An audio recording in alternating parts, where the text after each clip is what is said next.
Okay, so we've covered 4 modules, 1 through 4 online. So I'm here to give you module 6 tonight. All right, and what module 6 covers is basic rigging. Okay, all right, so let's write it here. All right, module 6 is on basic rigging. What is rigging? You may ask. What is rigging? Okay. So what rigging is, it's the process of using ropes or wires as support for lifting loads over long vertical distances. Okay. So what is rigging? Okay. Let's write it out. It's ropes or wires. Okay. And these ropes and wires are used for support for lifting heavy beams, okay, or frames up multiple vertical distances.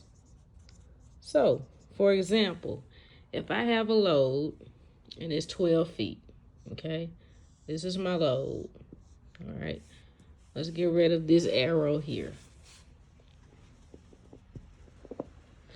This is my load, okay, this load here is 12 feet. Okay, it's a 12-foot load. I would need a sling right here. I'm saying sling, S-L-I-N-G. Okay, I would need one here and also here to make sure that this load stays balanced. Okay, so this is a form of rigging. Okay, I have a rope, which is a sling, on both ends. All right, I have a sling here, a sling here. Okay, and they are supporting, as the definition says, they are supporting lifting heavy beams or frames. Well, that's what I have here. And when I lift this load up, okay, I'm not moving it across, I'm lifting it up, I'm doing a form of what we call rigging. Okay, so that's what this module here is all about. Now, let's talk about some things right now. Okay, you guys know what module 6 is on basic rigging, okay? All right, so what are some of the sling tag requirements?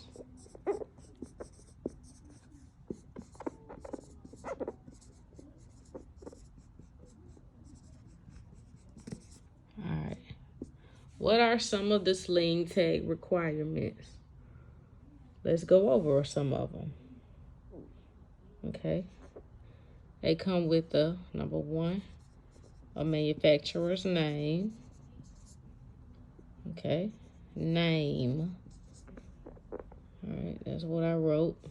My marker is very dull. That's why it looks like that. But a manufacturer's name or a trademark. Okay. M-A-R-K. T-R-A-D-E-M-A-R-K.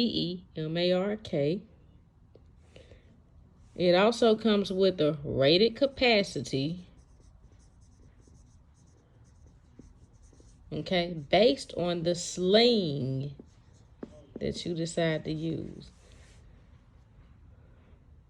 Okay. Now, what is the rated capacity? What do I mean by that? This is the maximum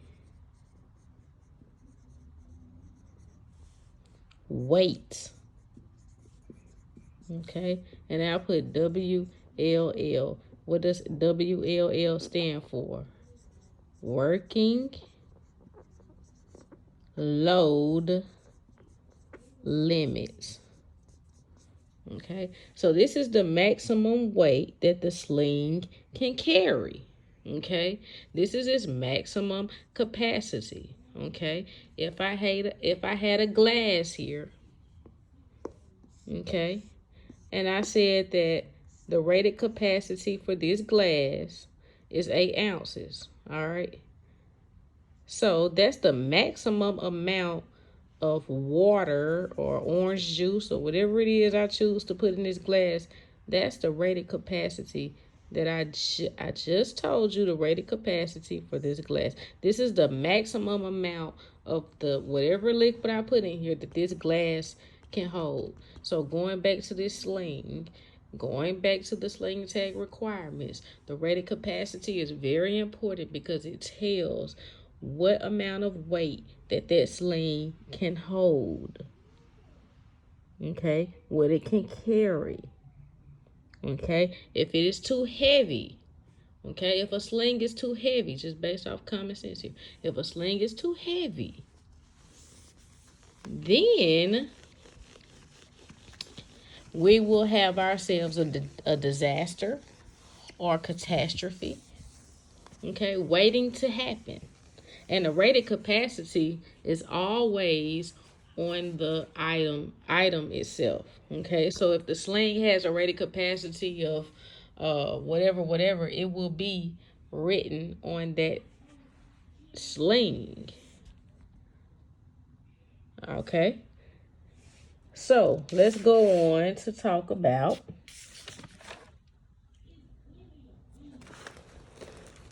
let's see here. We talked about rigging, the importance of rigging, exactly what it is. Okay, so when we're rigging, why do we prefer to use alloy steel? Okay, when rigging, this is the steel this is the steel that's favorable. Okay, why is this steel favorable? I'm gonna tell you why. Because this steel here can withstand heat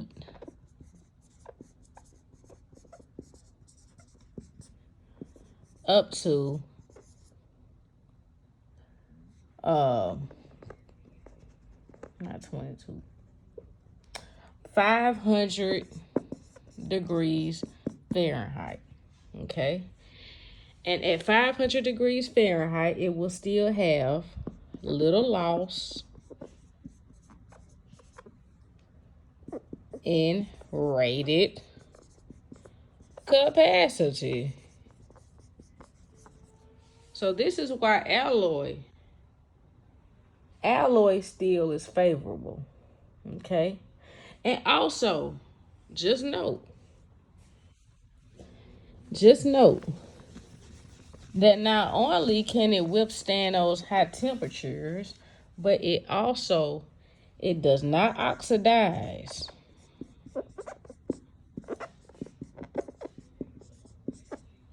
Or neither will it flake until it reaches temps past, okay, until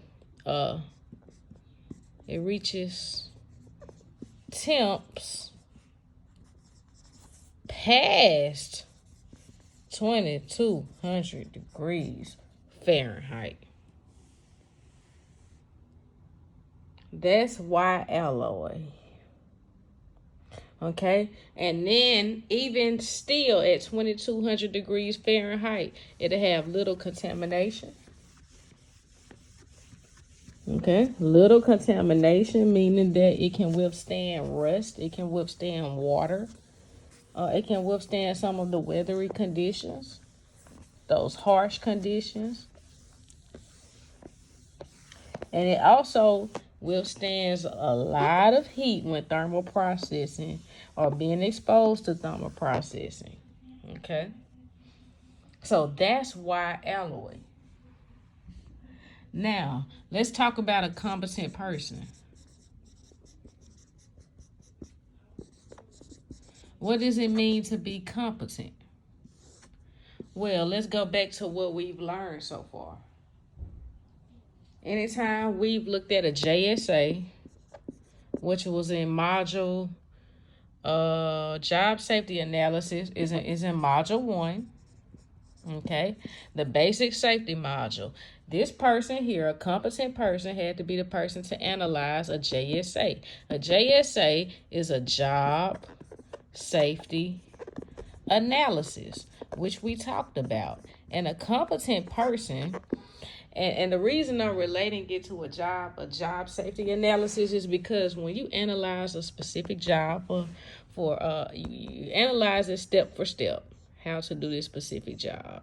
And this person that receives this analysis, say it's the supervisor, okay, they need to look at this analysis for and search for any potential hazards, okay?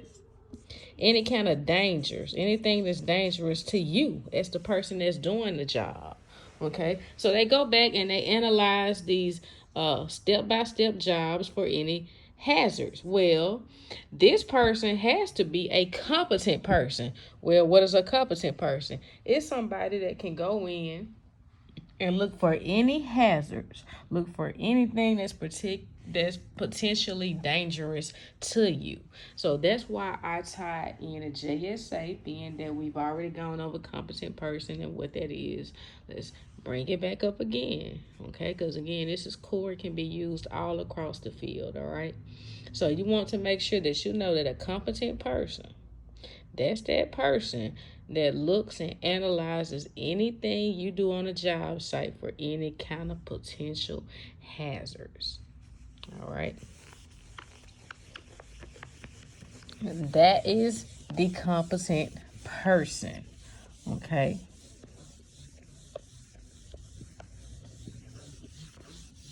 So who can remove a wire rope or who can remove a sling from a load? And when I say sling, remember when we first started the video, I drew a 12-foot load. This is it, right? It's 12 feet this way and this way. Okay, this is the load. I said it had a sling over here and a sling over here. So that if it's lifted into the air by a forklift, or I presume, okay, if it's lifted into the air, it has to be even and balanced on both sides, okay?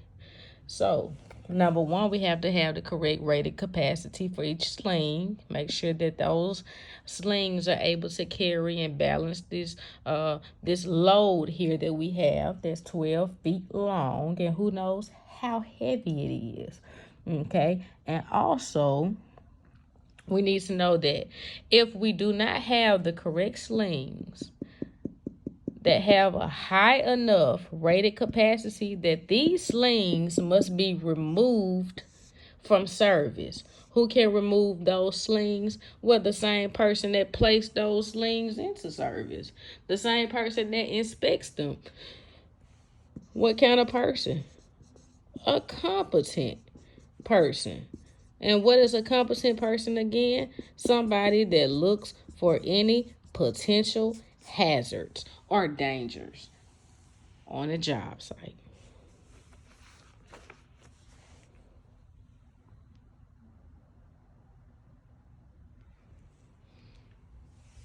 All right. So let's get into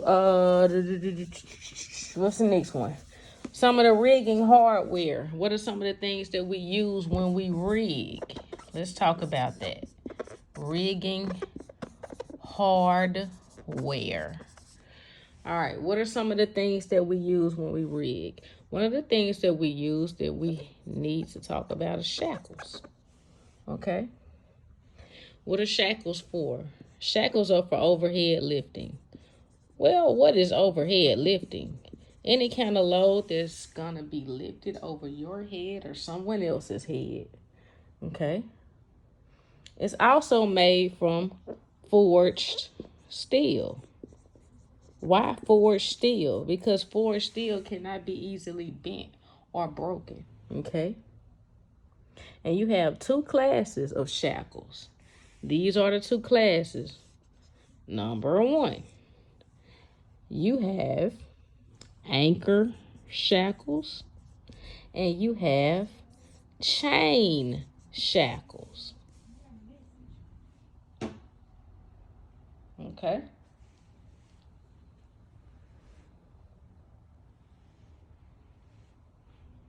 I want everybody to see that. All right, now let's get into some of the hooks that you have or you may come across in the field. Okay? So let's see. Rigging hooks. What are the different hooks? You have the eye hook. Okay? You have the reverse eye hook. Okay? You guys can see pictures of this in your book. All right? You'll have sliding choker hooks. Sliding choker hooks, C-H-O-K-E-R. You have grab hooks. And you have shortening clutches.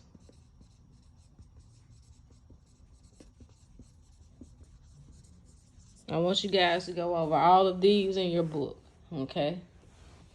And pay special attention to how each one of these hooks look. Boy, you may end up seeing these hooks again, okay? All right, pay attention to how they look. Make sure that you know they're used to secure those loads. Okay, when you're rigging, you move loads vertically. Another word for vertical is what? Plumb. P-L-U-M-B. We've already reviewed that, right? So, make sure that you guys are familiar with these hooks. We talked about chain hoist in module 3. Okay, we talked about chain hoist. We talked about other names for chain hoist. Okay, let me write it down so you can see what I'm saying here. Chain hoist. Okay. All right, I showed a chain hoist in the shop. All right. Now, what you need to know is this is a device for pulleys. Okay. This is a device for pulleys. And it may be operated mechanically or it may be operated manually, meaning you operate it with your hand or you operate it by machine. Okay, the 3 types of chain hoist. What are the 3 types of chain hoist? Well, let's talk about them. All right, let's get into them. All right, we have 2 there. Okay, we say either you lift it or a machine lifts it.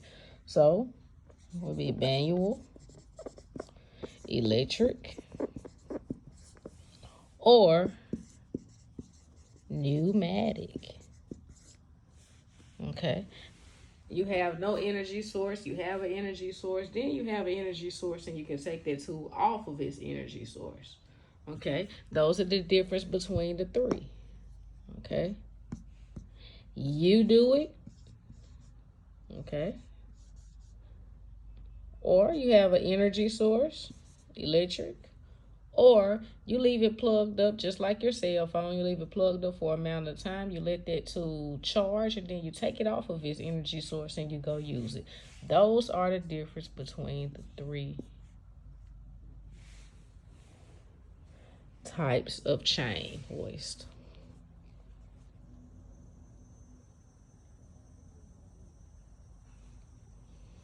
Alrighty. Moving right along.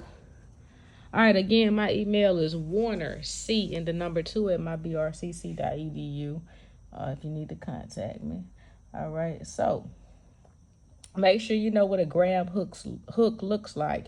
You have pictures of all those hooks in your book that I've reviewed. Make sure you know what the grab hook looks like. Make sure you become familiar with what they're used for. Okay? Now, we already talked about this, so I'm not gonna... Okay, we already talked about come-alongs. Okay? What are another names for come-along? A chain hoist. Okay, we just talked about using pulleys, okay, when it comes to the chain hoist. But as we learned in the last module, how do we move loads when we deal with the chain hoist? Okay, we move loads horizontally. Okay, you guys should remember that we talked about the automatic brake that's on those chain hoists that come along that stop those loads. Okay, those horizontal loads. So we already know that the chain hoist has something to do with horizontal movement. Okay. All right, the general rule for moving a load. If a load is, as we started out, if it's more than 12 feet, you need 2 slings on both sides of the load. Not so much. Well, they are a type of sling, but the kind of sling you would need is a choker hitch. Okay, and you guys will learn how to tie a choker knot when we do the physical hands-on part. Okay, and the choker knot is kind of similar to a fisherman's knot. Okay, it's kind of similar.